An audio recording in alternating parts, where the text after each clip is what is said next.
Hai sob, ketemu lagi nih sama gue Faisal. Gimana kabar kalian semua? Semoga baik-baik aja ya. Oke, hari ini gue mau bikin video soal HP yang beberapa waktu lalu launching di Indonesia, Realme C11.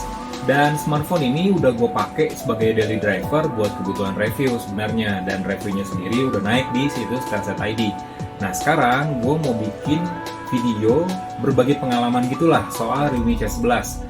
Jadi seenggaknya gua menemukan 5 hal terkait Realme C11 ini, dan 5 hal ini mencakup kelebihan dan kekurangannya. Tentu kalian penasaran kayak gimana dan apa yang gua temukan soal Realme C11 ini. Nih, tonton terus.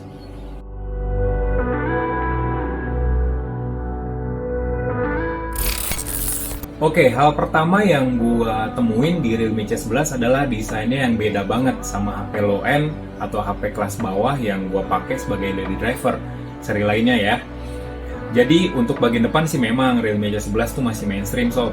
Ukuran layarnya sendiri 6,5 inci, resolusinya HD+, terus desainnya full screen memang, tapi bezel bagian bawahnya tebal dan ada notch di bagian atasnya, jadi mainstream ala-ala low-end lainnya. Tapi yang jadi pembeda justru bagian belakangnya sob, dan ini yang gue suka. Warna unit Realme C11 yang gue pakai itu warnanya pepper gray, dan warna ini tuh warna doff, jadi efeknya efek doff yang melapisi bodi polikarbonat berkualitas pastinya. Dan yang bikin unik adalah warnanya tuh punya tekstur, bodinya punya tekstur. Jadi teksturnya kesep gitu, dan bikin ketika gue megang HP ini tuh nyaman, enak buat dipegang, nggak licin jadinya. Selain itu juga nggak gampang kena jejak sidik jari, jadinya HP-nya tetap bersih aja gitu kelihatan belakangnya. Itu satu. Dan yang kedua masih soal desain, di sini ada logo Realme gede banget, dan itu yang bikin HP ini beda dengan HP low-end lainnya. Ketika HP low-end lain atau HP-HP kelas menengah mungkin ya, logo brandnya tuh masih kecil gitu ya, di bagian sini atau di pinggir, tapi ini udah gede. Mirip-mirip kayak Oppo Reno 3 Pro ya, yang launching di Cina sana yang warna biru kalau nggak salah. Ya kayak gitulah, logonya gede.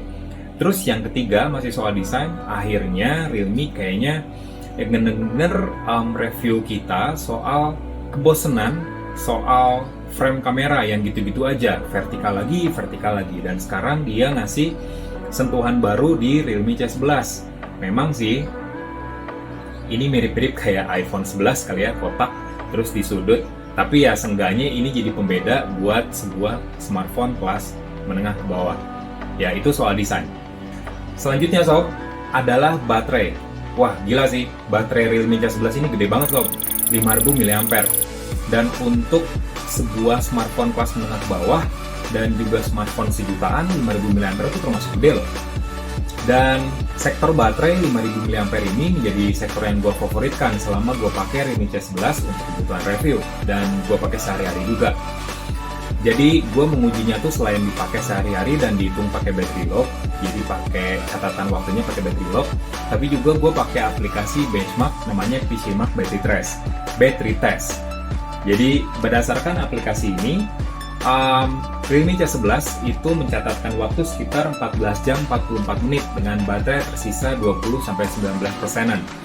Ya itu termasuk awet kalau dihitung based on screen on time ya. Berarti kan screen on time-nya 14 jam lebih juga. Kebayang dong kalau screen on time-nya ya minimal 6 jam atau 7 jam, mungkin bisa lebih dari 20 jam daya tahannya. Sementara ketika gue pakai sehari-hari, ya misalnya kayak nonton YouTube, main game, chattingan, medsos, internetan, gue catat di aplikasi battery log, smartphone ini bisa tahan sampai 21 jam. Goks, 21 jam dengan baterai tersisa sekitar 10%-an lah. Awet banget sob, 21 jam berarti kan sekali ngecas lagi bisa pagi lagi gitu sob. Jadi ya efisien lah, dan tahan lama juga baterainya Realme C11 ini. Sekarang ke sektor kamera sob, dan ini masih keunggulannya loh. Jadi smartphone ini tuh punya 3 kamera, 2 kamera belakang dan 1 kamera depan. Kamera belakangnya konfigurasinya itu 13 megapiksel lensa utama dan 2 megapiksel lensa depth, sementara untuk kamera depan 5 megapiksel aja. Ya minimalis sih, tapi untuk sebuah smartphone kelas menengah ke bawah ini termasuk lumayan. Dan pas gue pakai, jadi ceritanya gue jalan-jalan, jogging gitu, lari-lari pagi, sambil motret, dan lumayan lah buat stok foto buat review. Ternyata hasilnya bagus sob. Jadi pas gue motret, detailnya dapet, warnanya juga cakep. Ya bagus lah pokoknya untuk sebuah smartphone sejutaan. Apalagi pas gue pakai lensa potretnya, mode potret, bagus juga hasilnya. Objek utamanya pas dapet detail, terus backgroundnya tuh di-blurin cukup rapi. Memang ada beberapa bocor di beberapa sisi, tapi overall bagus.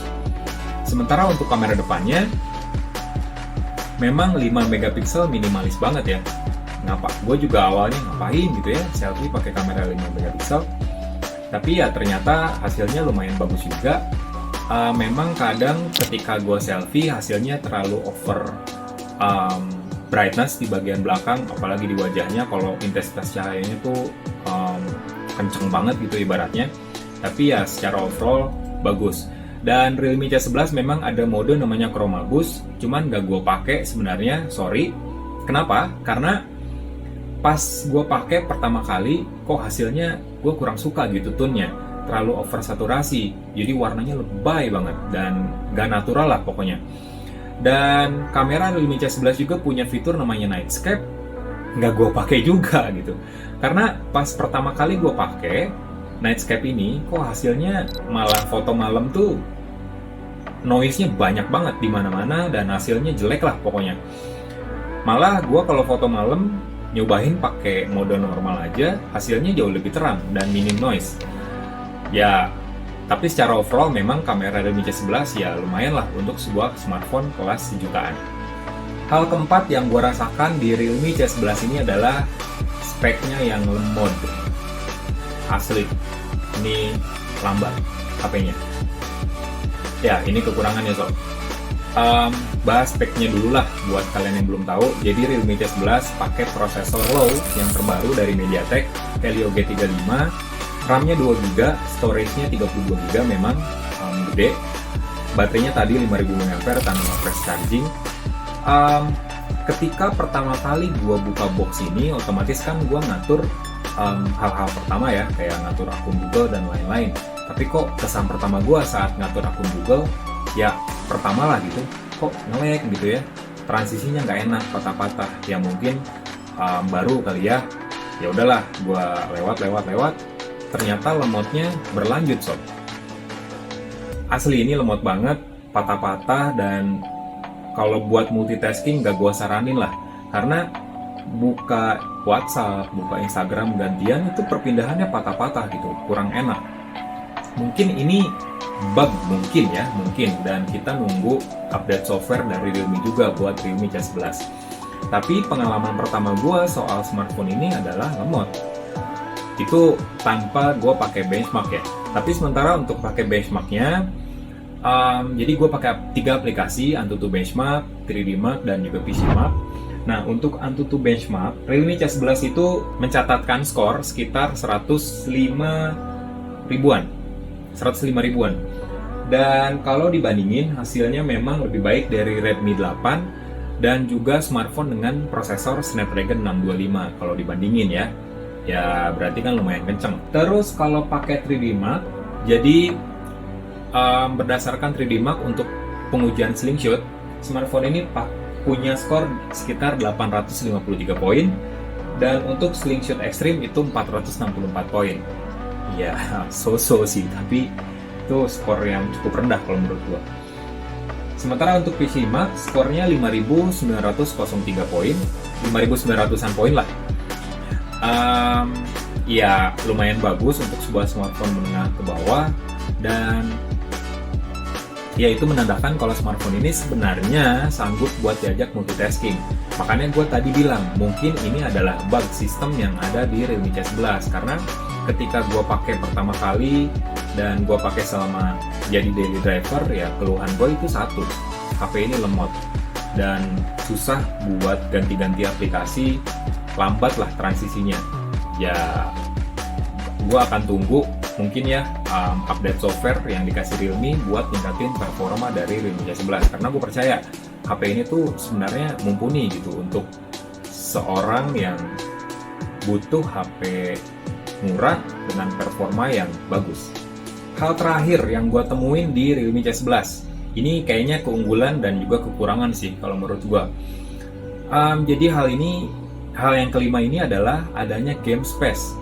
Game Space itu adalah aplikasi khusus gaming yang dikasih Realme, tapi bukan buat smartphone menengah ke atas saja, tapi ternyata smartphone kelas bawah pun dapat Game Space. Jadi di Game Space ini ada beberapa pengaturan buat ningkatin performa smartphone, kayak competitive mode misalnya. Terus juga ada informasi yang bakal muncul ketika kita main game, kayak FPS counter, informasi CPU, GPU gitu ya. Dan di sini kekurangannya.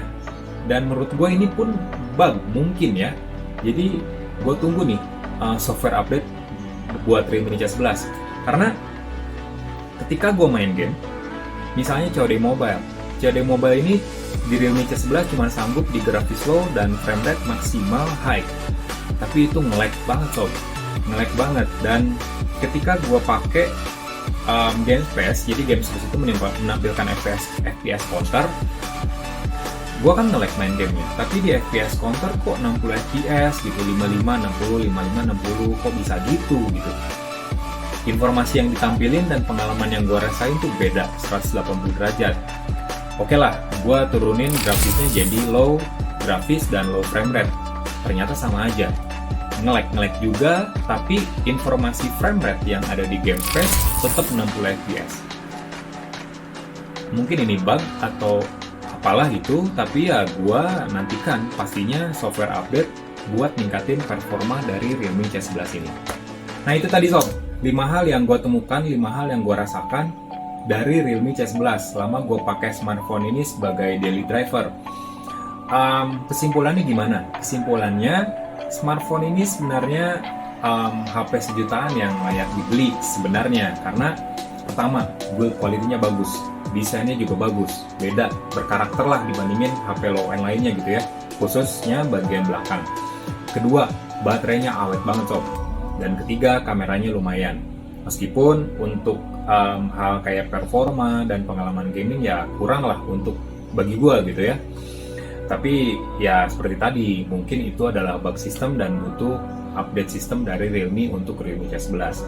Tapi ya secara overall, HP ini layak buat dibeli, apalagi harganya yang terjangkau. Gitu aja sob, video dari gua. Like videonya, kasih komen, share jangan lupa, subscribe channel Telsa TV, follow Instagram Telsa ID, terus ikutan komunitas Telsa dengan daftar via WhatsApp yang ada di kolom deskripsi. Tetap semangat, tetap sehat, dan tetap jaga jarak. Nuhun sob.